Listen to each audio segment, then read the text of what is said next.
Okay, makes sense. So I think another good topic for us to discuss is what's the importance of meta-analysis for the literature and for individual careers. Sounds good? Absolutely. Let's go. This is something I really want to share with everyone. I'm really passionate about this. And I think that all doctors and medical students should be aware of the powers of a meta-analysis, not only for science, for medicine, for patients, but for their own careers. First of all, based on all the advantages that Ricardo and I have been talking about, systematic reviews and meta-analysis, when they're well done, they're going to be at the top of the pyramid of evidence. Yes, this includes only well-done meta-analysis with good quality studies, but still it's a very powerful method that has a very special place in the medical literature.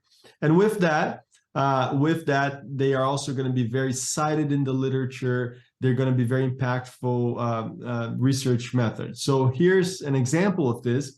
These are the European guidelines for management of patients with atrial fibrillation. And they cite two of my papers. One of them I did as an internal medicine resident. The other one I did as a cardiology resident. They cite these papers to formulate those guidelines because they're meta-analysis, because they're well-done studies. Same thing for these latest guidelines from the American Heart Association on coronary revascularization. They cite my work, my meta-analysis, as an important document guiding those recommendations. So, you also have here a recent publication from the New England Journal of Medicine citing the work of some of my own students.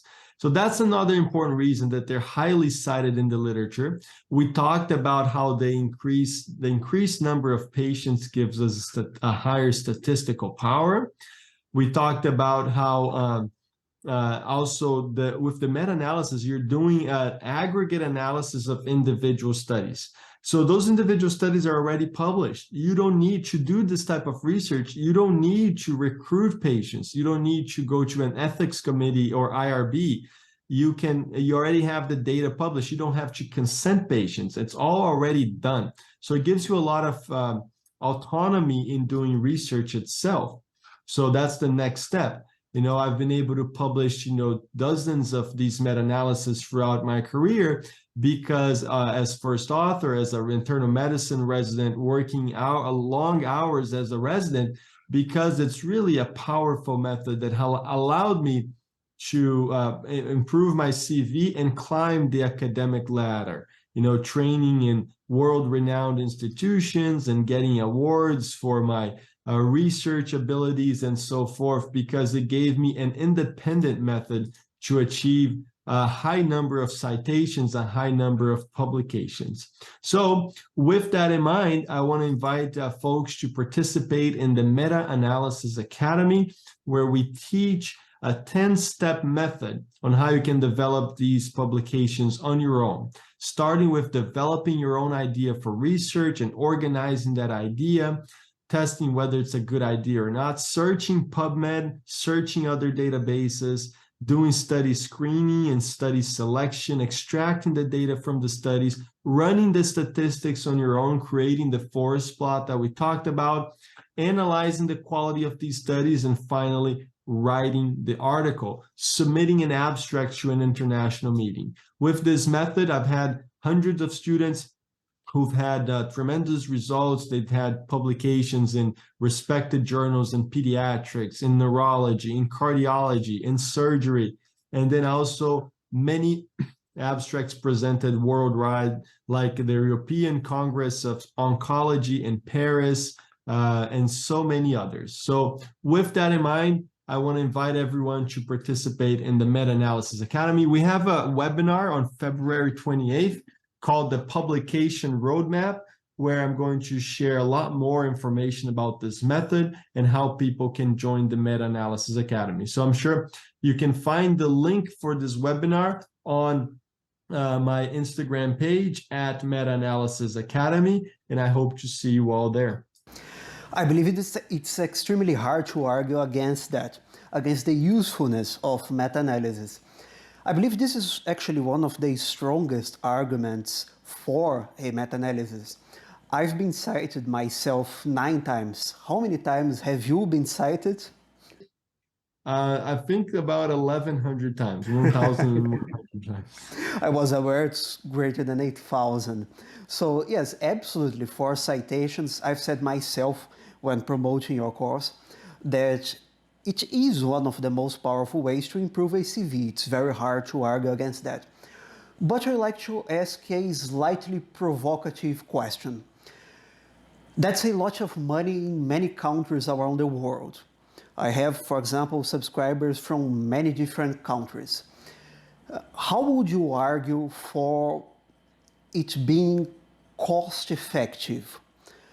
Do you mean to participate in the Meta-Analysis Yes, Academy? absolutely. Oh, for sure. So first of all, I just want to emphasize that the publication roadmap is free. So people can learn some initial thoughts about this method for free on February 28th. That webinar is free. Now, the Meta-Analysis Academy as a training program that I'm going to share with everyone, yes, there is a fee, which is the comment that Ricardo made. And the reason for the fee is, of course, it's a private institution, but there's costs related to that. And then about your question about the cost effectiveness, about the value that it adds, I would argue that it's actually cheap if you consider the added value that it brings to someone's career. I can tell you that in my own career, it allowed me to go from being a resident in a good institution to training at the Johns Hopkins Hospital, at Harvard Medical School, at the best institutions in the world, even though what I say here is not affiliated with any of these institutions. It really opened incredible doors in my career that couldn't be opened like with money alone. Like you can't, like there's the value that it adds is much more beyond money into someone's career and someone's lifetime. It's a method that allows you to publish independent research on your own. And it may cost less, for example, than a postgraduate program that teaches people sometimes, that gives people a degree, but they don't learn how to actually publish results. So I think there are many arguments to why the added value of the course is actually stronger than the financial commitment that people make to participate. And then we also have options to pay for like in installments in different monthly payments, if that's a barrier for someone to get in the course because they can't sign up with the full upfront registration. The strongest argument I have myself regarding this very specific question I made is that I see a very large amount of your students, of the people who attended your course, intend to apply, for example, for the USMLE on the United States or for similar tests. So we are well aware that when you are talking about immigration, for example, two things are usually the most valuable ones when applying for a residency position. Your grade at the necessary tests, which may be the USMLE for the United States, but each country has its own, and your amount of publications. I believe it's one of the, and your amount of citations. I believe it's one of the most universal measurements of scientific production, I would say, of your own academic quality. Yeah, that's a great point. For example, I'm in the US today on a visa, on a work visa that's highly dependent on the number of citations. It was a key parameter for me to get my visa and O visa. So yeah, I agree with you 100%. I think that it can really opens doors in someone's career to go to the United States, to train in another country, in your own country, to advance and get a good academic positions, whether it's residency, whether it's a PhD, or become a professor.